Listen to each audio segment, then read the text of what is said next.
तो तानहेली बासड़ी बछड़ी, प्यासी बछड़ी का दृष्टांत देकर महाराज ने समझाया कि पुण्य मनोनी आचरी दे।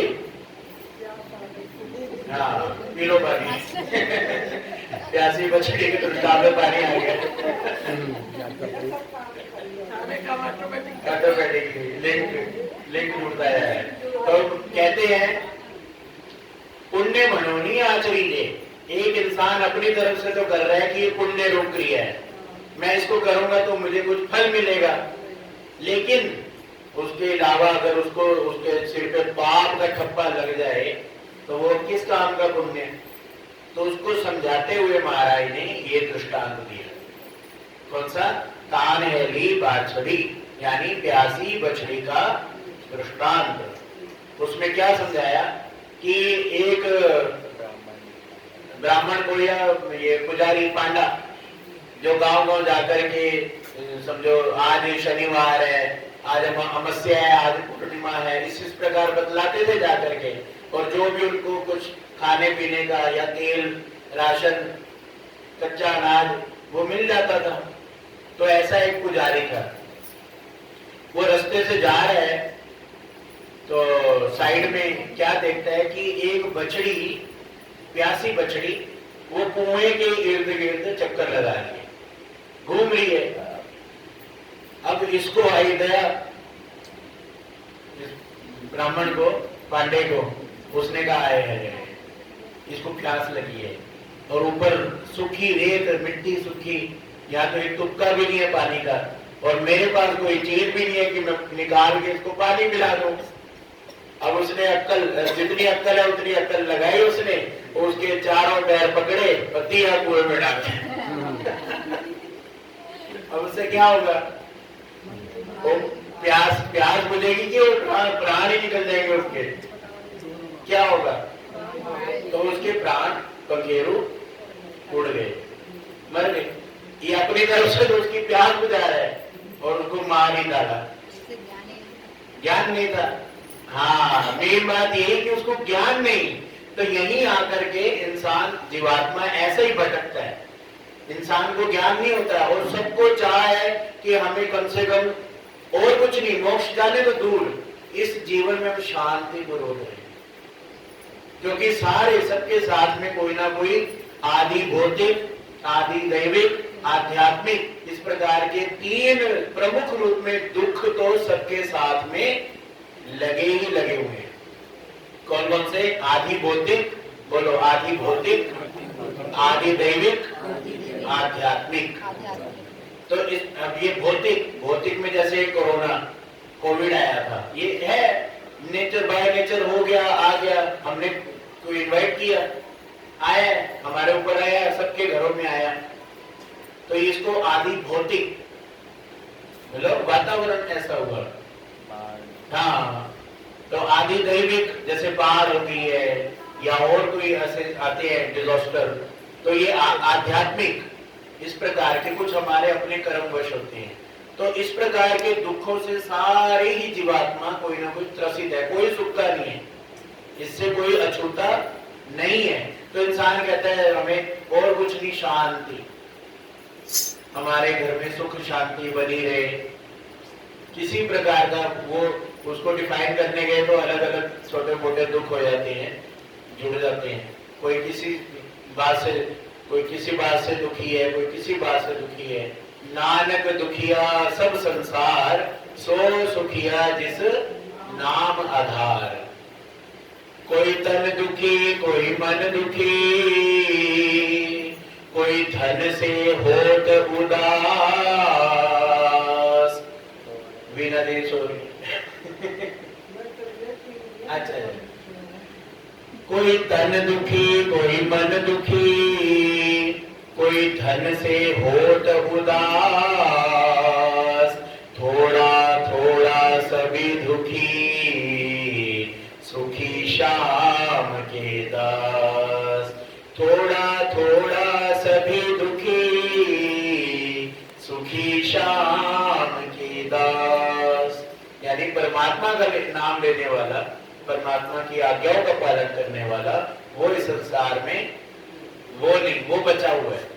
बाकी दुख सबको लगा है, किसी को थोड़ा लगा है, किसी को ज्यादा लगा है।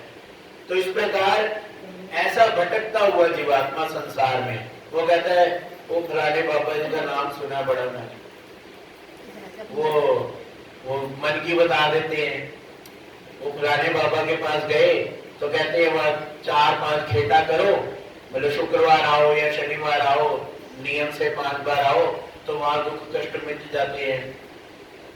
या वो फलाने मंदिर में जाके सिंदूर चढ़ाओ, नारियल चढ़ाओ, वहां जाकर के मिट जाएगा। तो ऐसे अनेक है, अनेक धाम है, तो जाएगा वहां पे जाता है।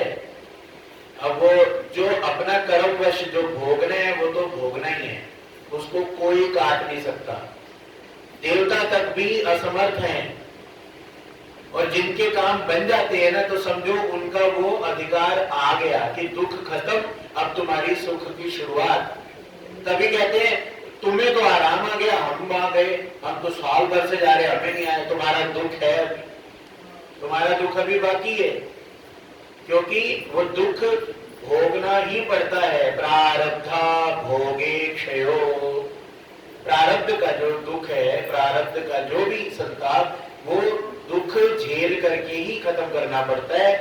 देवताएं भी असमर्थ हैं, देवताएं भी उसको नहीं मिटा सकती।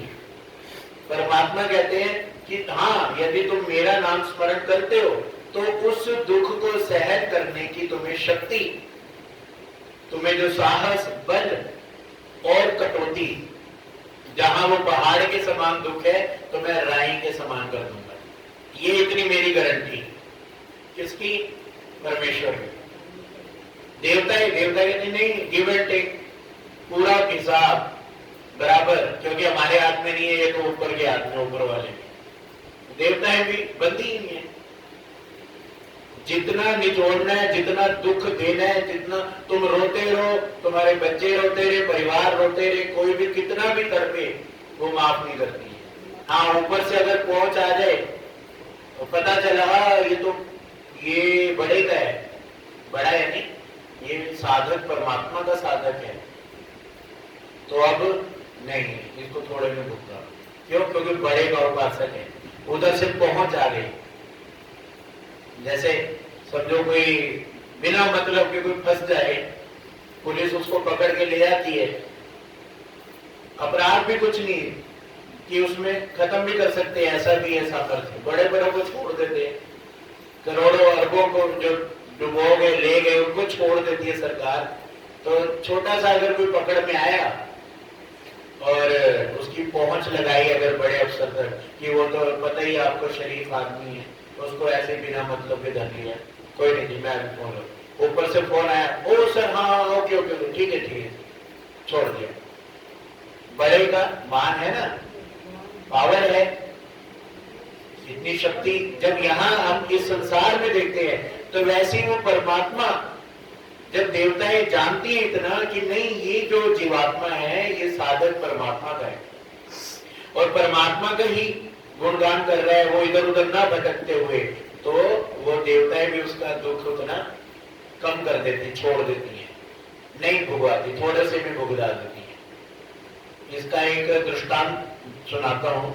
जैसे समझो कोई भिक्षुक है, साधु है, और उसने, क्योंकि प्रारब्ध है सबके साथ में है, साधु महात्मा को भी आते हैं दुख, क्लेश, संकट आते हैं, हर तरह की बीमारियां भी, आजकल तो नई नई बीमारियां बनती हैं, पहले नहीं इतनी होती थी, लेकिन अब आजकल हो गई हैं। उसके बावजूद भी वो जो साधक है, परमात्मा का साधक, वो भिक्षा के लिए निकल रहे हैं, नंगे पैर है, नंगे बदन है, कमर तक कपड़ा है, और निकला है अपने स्वामी की याद में कि मैं भिक्षा करने के लिए जा रहा हूं।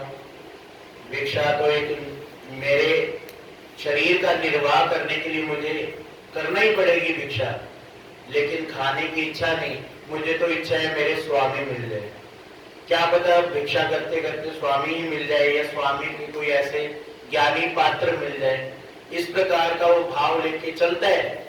ऊपर से चिलचिलाती धूप उसका बदन का सारा पानी सुखा रही है, लेकिन वो भी श्री चक्रधर श्री चक्रधर श्री चक्रधर करता हुआ भिक्षा सवाल करता है।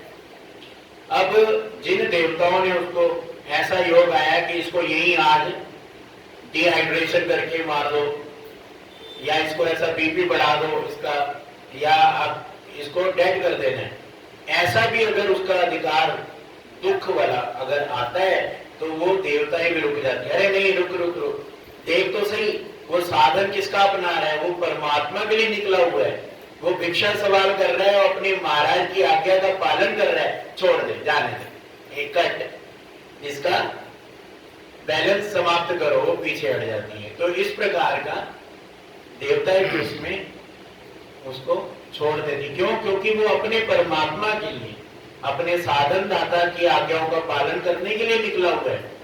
तो वैसे ही हमारी और कुछ नहीं तो कम से कम स्मरण अपना कायम रखें, अपना विशेष का सेवा और भगवत चिंतन, परमेश्वर की जो साधना, वो हम ना छोड़ें, तो हर प्रकार की सहायता परमात्मा भी करते हैं और परमात्मा की जो सेविकाएं, जो दासियां हैं, ओलगनी हैं, वो भी परमात्मा की हमारी मदद करती हैं। तो इस प्रकार जब वो, जैसे दृष्टांत में बताया कि उसने